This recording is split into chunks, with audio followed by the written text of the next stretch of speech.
My name is Indigo, 34 years old, a literature teacher in a quiet town in the western United States.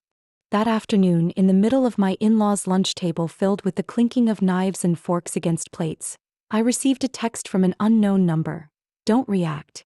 They're filming you. Today is the day. My heart tightened. My mother-in-law smiled as if performing in a play, while my husband ate calmly as though nothing was happening. I looked around, a new flower pot and outlet slightly crooked, a picture frame shifted a couple of inches. Every sense in me screamed. Something had been staged. What moment were they trying to capture? And why? Have you ever felt trapped right inside your own family? Leave a comment, hit like, and subscribe to the channel to follow me through this story because what happened after that changed everything. I was born into a working-class family in the central United States. My father was a mechanic, my mother worked night shifts at a food packing plant. Since I was little, I was used to the smell of motor oil and the hum of machinery instead of gentle music at home. My family never had much, but I grew up with love and lessons about living with integrity, keeping promises, and respecting others. The day I met Mark, I thought I was lucky. He was a software engineer, the son of a well-off family, living in a neighborhood with white picket fences and rose bushes on the porch. On our early dates, Mark was gentle, attentive, making me believe that different backgrounds didn't matter. I believed marriage was the union of two souls, not two family pedigrees. But from the very first time I met Elaine, my mother-in-law, I noticed the way her eyes scanned me from head to toe. That night at dinner, when Mark stepped away to take a phone call, Elaine smiled, took a sip of wine, and said slowly, "Some women marry to escape the mess of their lives." I sat there holding my smile, though her words slid into my pride like a blade. I gently changed the subject, but inside I could hear my heartbeat pounding.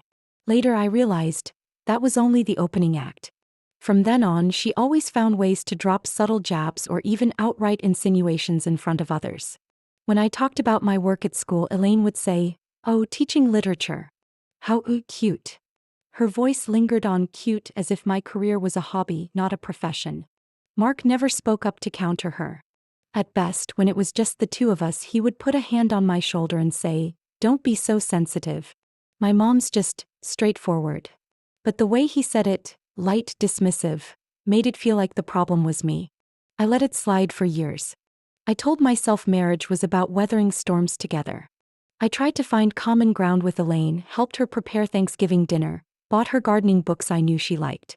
She would accept the gift, smile politely, then set it aside as if I'd handed her a meaningless trinket. One Christmas we hosted dinner at my home. The kitchen was warm with the smell of roasted turkey and pumpkin pie. I set the table with care, polishing every plate and wine glass. Once everyone was seated, Elaine glanced around the table and asked, "This table, is it old?" I answered honestly, "Yes, it belonged to my parents. They took very good care of it." Elaine gave a faint smile. "Oh yes. That's the kind of thing working class people do, hold on to things even when they're worn out." The table went quiet for a beat. Mark kept his head down, cutting the turkey, saying nothing. I felt stripped of the right to respond. In that moment, I wondered why the man who promised to protect me stayed silent when his mother cut me down. As time passed, her disdain didn't fade. It became more refined. Seemingly harmless remarks chipped away at me. Elaine would praise her friend's daughter-in-law as a fine young woman from a good family, and then glance at me knowingly. When guests came, she introduced me only as Mark's wife, skipping over my name, my profession, or any accomplishments. Mark kept telling me, "Don't take it to heart," or "You're overthinking." But it was his silence that chilled me most. It told me that in his eyes I wasn't worth fighting for. I began to see the power imbalance in my marriage. I was the one who yielded, stayed quiet, endured, while they were used to imposing and belittling. The house I lived in became a place where every step was taken with caution over what I might say. There were nights I lay awake, listening to the clock tick, wondering when I'd lost my self-respect. Why had I let others, because they had a different last name, a different status, decide my worth? Those memories piled up like sediment inside me. And on the day I got the message, "They're filming you," that sediment began to crack. I was no longer the quiet daughter-in-law absorbing the jabs. Something sharper had formed inside me, ready to cut back at the hands that had drawn blood from me. Because I understood now, those steady, undermining remarks weren't insults. They were the groundwork for something bigger, a way to paint me as unstable in everyone's eyes. And if I stayed silent, I would become exactly the character in the story they had already written. The story where I lost everything. That night, the house was so still I could hear the wind whistling through the window frame. Mark was fast asleep, his breathing slow and even. I lay still for a while, listening to the clock tick, then quietly slipped out of bed. My bare feet touched the cool wood floor, sending a shiver up my legs. But it was nothing compared to the churn inside me.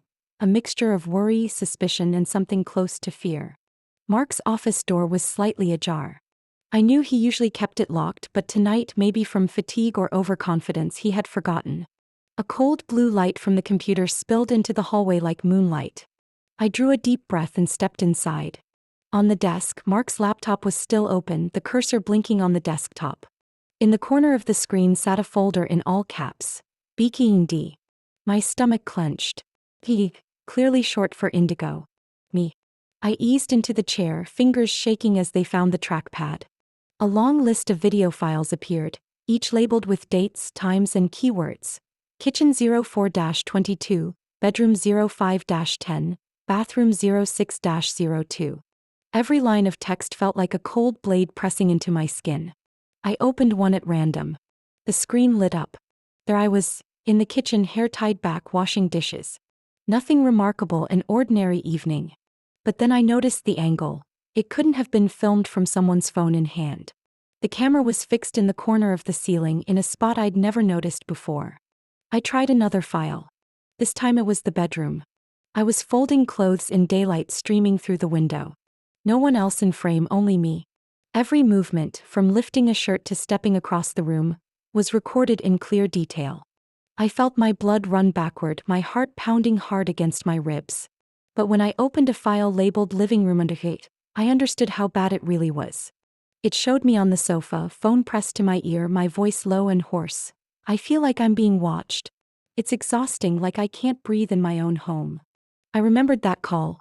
It was to my therapist when I was worn down from constant quiet strain. In the video, my face was zoomed in, eyes red, hands gripping a pillow. Then I realized. The recording had been edited. Part of my sentence was cut out, stitched together so my voice sounded like I was shouting, broken, as if in an uncontrollable outburst. I clicked through more videos. The pattern repeated. Silent crying turned into screaming.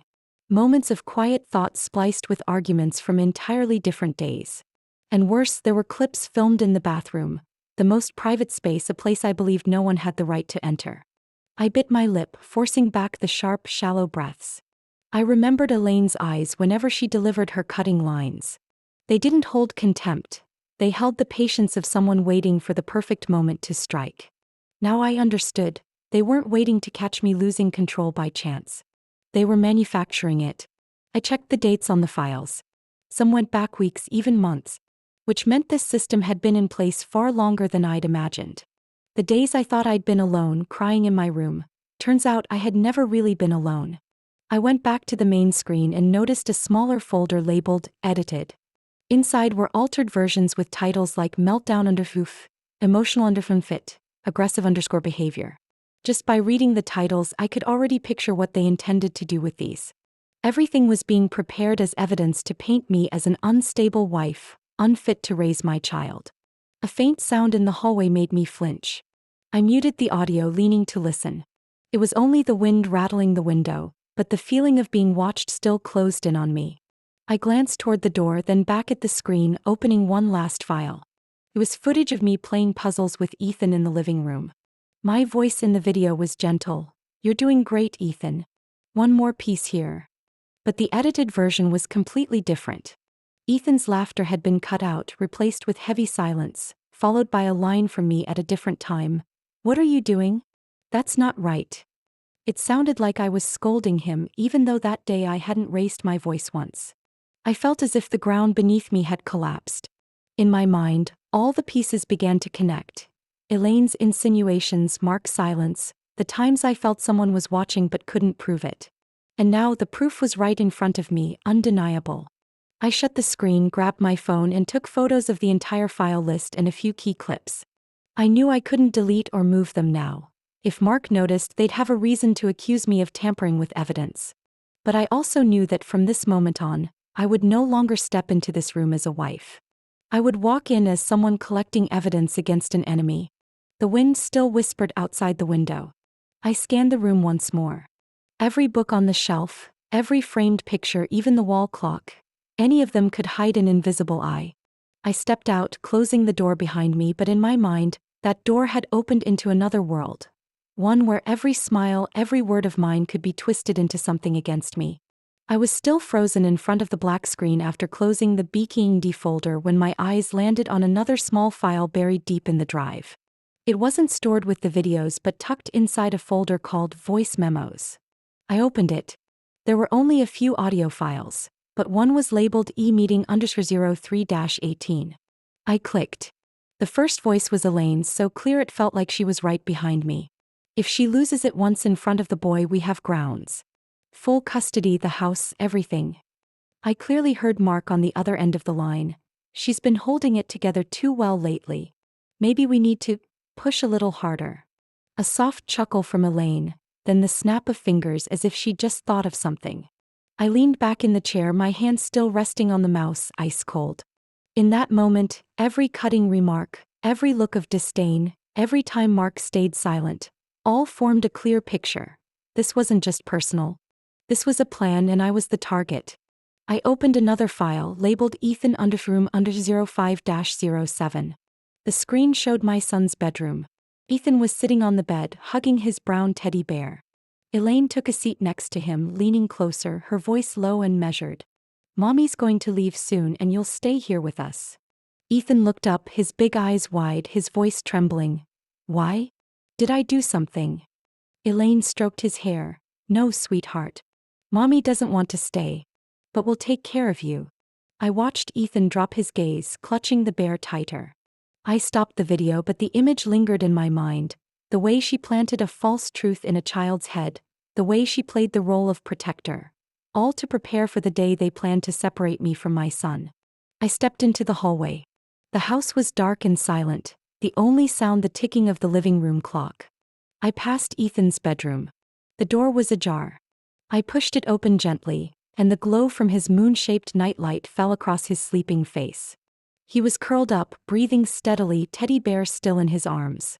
I eased onto the bed's edge, tracing my fingertips over his small hand. In that moment, all my confusion solidified into one truth. They didn't want to hurt me. They were preparing to erase me from my son's life. In my head, Elaine and Mark's conversation echoed, every word etched deep. Full custody, the house, everything. They wanted my child, my home, and maybe even my freedom. I went back to the office, sat down, and replayed the first audio file. This time I listened slower, analyzing each word. It wasn't only a scheme to take custody, they also mentioned lawyers, grounds, and documented behavior. The spliced videos, the twisted words. Those were the documented behavior they were building. I opened another file, notes and it was Mark's voice. Week 1.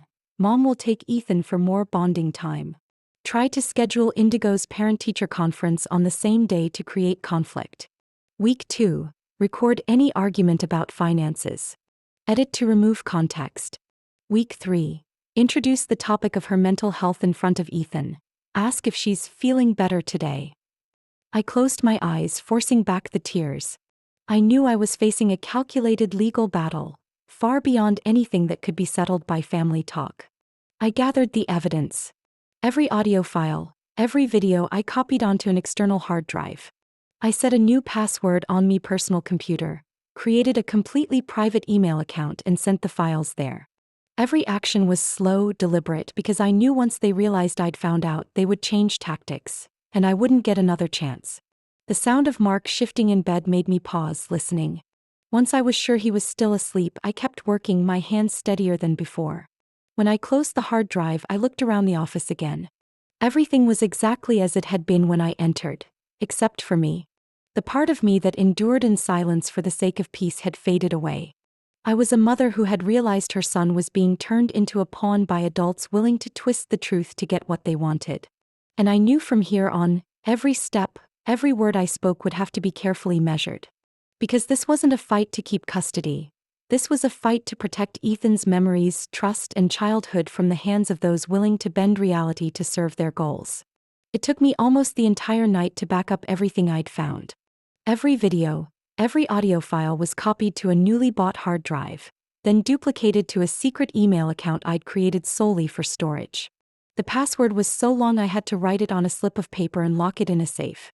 I knew this much.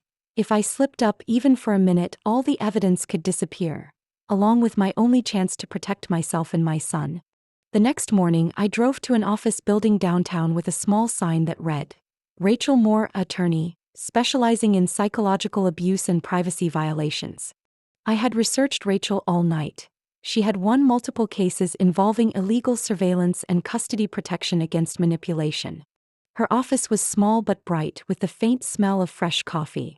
As I set my bag down, Rachel emerged from the back room, trim figure, sharp eyes, but a warm expression. Indigo, I'm Rachel. Come in, we have a lot to discuss. I told her everything, from the warning text at lunch to discovering the BKND folder, and the audio clips with Elaine and Mark's voices.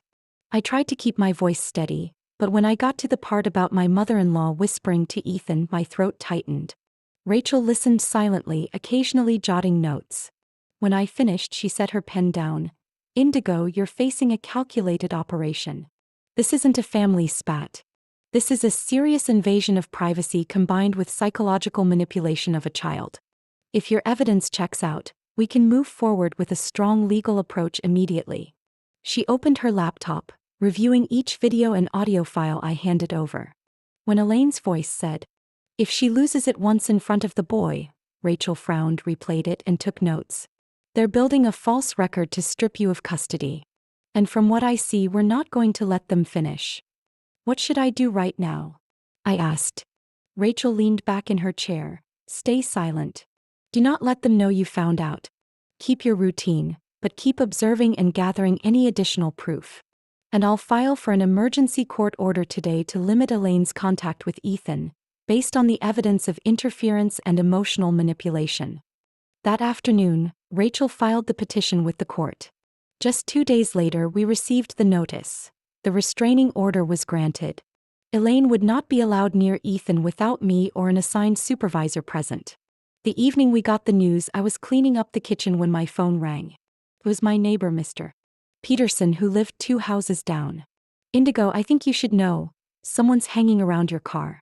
I've got my security camera on. Want me to send it to you? My heart pounded. Yes, please. A few minutes later, the video came through. Under the dim streetlight, a woman in a dark coat and baseball cap walked up to my car. She pulled out something sharp, dragging it hard across the paint, leaving jagged white streaks. When she looked up, I didn't need a second glance to know. It was Elaine. I didn't feel the rush of anger I'd expected. Seeing her face on that screen only brought a coldness, as if whatever I'd known of her had died long ago. I called Rachel immediately. After hearing me out, she said, keep that video. We'll add it to the file. This is clear evidence of retaliation, something the court will see as a direct threat to you and Ethan. The next day, I took the car to the shop for repainting. The mechanic studied the scratches, shaking his head. You must have someone who really hates you. Fresh paint and they do this. I gave a faint smile. No one needed to know the real story, not yet. In the days that followed, Elaine didn't show up, but I knew she wouldn't stop. Mark acted as if nothing had happened, but I noticed he came home earlier and often went into his office, locking the door. I didn't ask. I was getting used to watching silently instead of confronting outright. One afternoon, as I picked Ethan up from school, he asked, Mom, how come I don't get to stay at Grandma's anymore? Because I want us to have more time together. Is that okay with you? Ethan nodded, though his eyes still held questions. I knew what Elaine had planted in his mind wouldn't disappear overnight. And that was exactly why I had to see this through. With Rachel beside me, the weight of being alone began to lift. But I also knew this was just the first step. The restraining order was only the first shield, and to protect Ethan, I would have to build many more layers. As for Elaine, she had laid the first brick in the legal wall that would keep her out of my son's life forever. That morning, I got a short text from Kelsey, Mark's sister-in-law. Can we meet? This is important. Kelsey had always been the quiet onlooker in all my in-laws' drama. She never openly took Elaine's side, but she never stood with me either. Like a guest at a play, not clapping, not leaving. I replied, "Where and when?"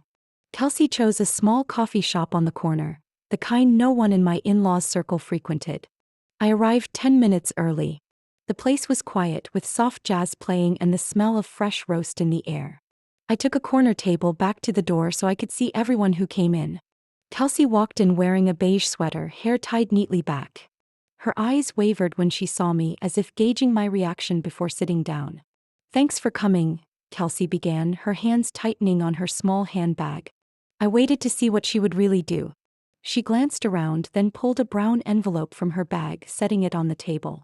"You need to see this." I opened it. Inside was a stack of printed emails, the subject line hitting me like a blow. "Plan, if Indigo snaps."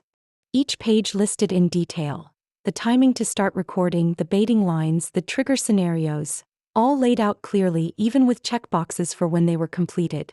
Week 1. Bring up Indigo's background during a family meal. Week 2. Ask about her mental health in front of Ethan. Week 3. Start a financial argument, record the reaction. Week 4. Revisit old conflicts with friends, add audio to make it sound like she's yelling. I read every line, my fingers gripping the edge of the paper so tightly it crumpled. Every word confirmed what I had known but had never seen this clearly. This wasn't a string of random acts. This was a script. "Where did you get this?" "Mom's email. I saw it by accident when I borrowed her laptop to register for a class." "I know. I should have given it to you a long time ago, but you were afraid." I cut in, my eyes never leaving the papers. "Mom pays my rent. I don't have many options." But when I saw her starting to pull Ethan in, I couldn't sleep. The boy hasn't done anything wrong. I lifted my gaze to Kelsey. For the first time I saw real regret in her eyes, not the polite kind. "And this," she continued, pulling a black USB drive from her bag and placing it beside her untouched coffee. "It's the draft of the petition Mark's planning to file. He wants full custody of Ethan. It includes clips from the edited videos as proof you're mentally unstable." I picked up the USB, feeling it heavier than it should have been. Heavy with what it contained and with what it meant for Kelsey to hand it to me. "I know giving you this means I'll lose everything from Mom," Kelsey said softly. "But I can't stand by and watch again." Inside me was a strange mix of gratitude and caution. I hadn't forgotten her silence when I was mistreated, but today she had stepped out of her safe zone. "Thank you," I said, my voice quiet but firm. "You've given me something they never thought I'd have." Kelsey gave a small, sad smile. "Be careful. Mom, when she's decided on something, she doesn't stop." We parted outside the cafe. I watched her walk briskly down the street, small frame but steady steps. In my mind were the words from those emails, the checked boxes like a project plan. I now had a crucial piece to start turning the game around. When I got home, I set the USB and papers on my desk and opened my personal laptop. I copied everything, saving it in multiple places. An external drive, my secret email, and a cloud storage account no one in my in-laws' family knew existed. The screen showed a new folder labeled Counterplan. Inside, along with what Kelsey had given me, I added the videos and audio I'd already collected. As I stared at that folder, it felt like the first solid wall stood between Ethan and the hands trying to pull him away from me. And I knew from this moment on I wouldn't be defending. I would start attacking. I spent the rest of that afternoon at my desk, staring at the stack of emails and the USB Kelsey had given me. Nearly everything I needed to flip the situation was in my hands. But I understood. If I wanted to strike at their weakest point, I needed more than to present evidence in a courtroom. I needed a stage and an audience. The idea came when I glanced at the wall calendar. My birthday was a little over 3 weeks away. Every year, Elaine would put on a cheerful family dinner for me, full of fake compliments, as if she were the most thoughtful mother-in-law alive. I would use that exact occasion to stage a different kind of script. I sent a message to the family group chat. "This year I want us to have a healing dinner. Somewhere really warm and cozy. I'll handle everything." As expected, Elaine replied right away, finally thinking straight. "I'll be there." Mark sent a thumbs up emoji and a few other relatives confirmed. I didn't stop there. I invited several of Mark's close friends, and more importantly, a few major business partners of Elaine's, people she would never want to embarrass herself in front of. The restaurant I chose was upscale but discreet, tucked at the end of a small street. The private dining room had large glass doors overlooking a garden, but more importantly, it had a modern sound system, lighting, and a projection screen. I scheduled a meeting with the manager to explain a surprise program for the evening. Next was the technical setup. I called an old friend of my brother's, David, a sound and event technician. He was discreet, the kind who'd handled sensitive situations for clients without a single leak. When I told him I wanted to play a video at a specific moment without anyone knowing beforehand, he asked only one question. Do you want them leaving the table quietly, or in total shock? I want them speechless, I replied. David smiled. Then leave it to me. In the days that followed, Rachel, my attorney, and I went through every video, every audio file. We chose the clearest evidence, Elaine and Mark's words that couldn't be denied, original footage side by side with the edited versions designed to make me look out of control. I wanted everyone to see exactly how they had cut, spliced, and fabricated. We need to make sure nothing can be cut off midway, Rachel reminded me. They'll try everything to shut it down. David will password lock the control panel. Only he and I will know it. On the day of the dinner, I wore a simple navy dress, hair neatly pinned, makeup light. I wanted to look calm, showing no sign that I was ready for a confrontation. When I stepped into the private dining room, Elaine was already there in a cream suit, laughing with a group of her friends and a few business associates. Mark stood nearby, hands in his pockets, wearing that familiar half-smile. Indigo, you look different, Mark said, his eyes scanning me head to toe like he was taking stock. Better or worse? I asked evenly. Just different, he replied with a shrug. Dinner began. The room was filled with conversation, laughter, the clink of glasses. I played the gracious hostess, pouring wine, checking in with each guest.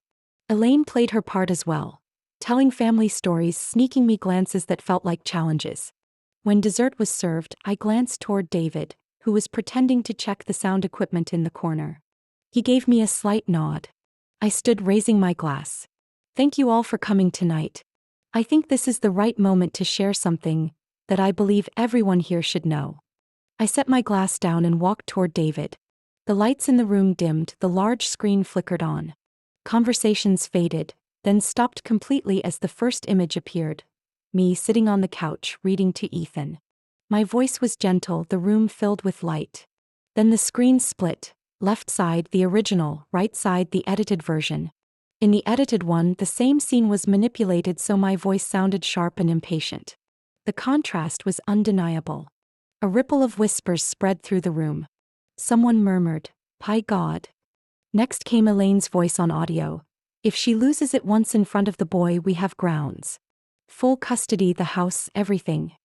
Her words rang out in the silence and Elaine froze in her seat. Mark started to move toward the control table, but David stepped in front of it, one hand firmly on the locked cabinet.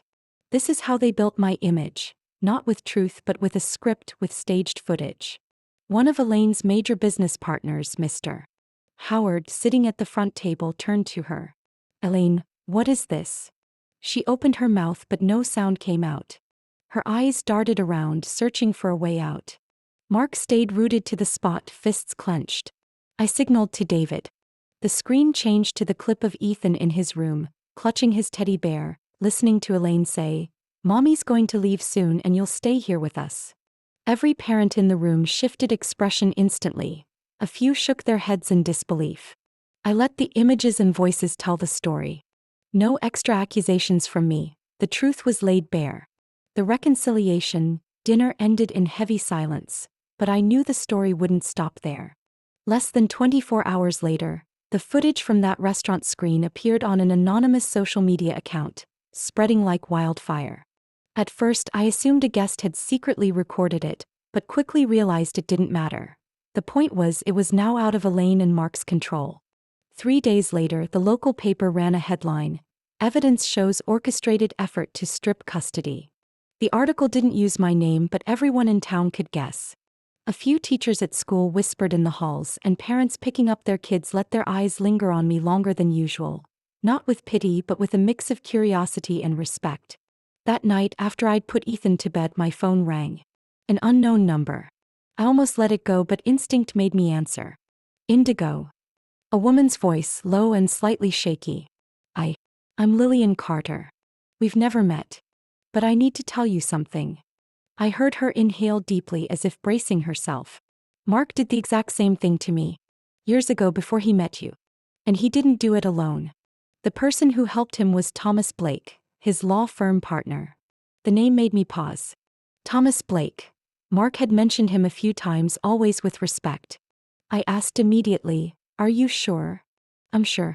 I have emails and an entire plan. They used to make me look unstable, then take custody of my daughter. I didn't win. I gave up." Her voice caught. "But when I saw your situation, I knew they were still at it. I couldn't stay quiet." After the call, I contacted Rachel that same night. The next morning, we met in her office. She listened, then nodded. "If Lillian has proof, we can connect the cases. That way, Mark isn't acting on his own. He's part of an organized pattern of misconduct." We arranged to meet Lillian that weekend at a small cafe. She brought a thick folder of documents, copies of emails, wire transfer receipts, and screenshots of messages.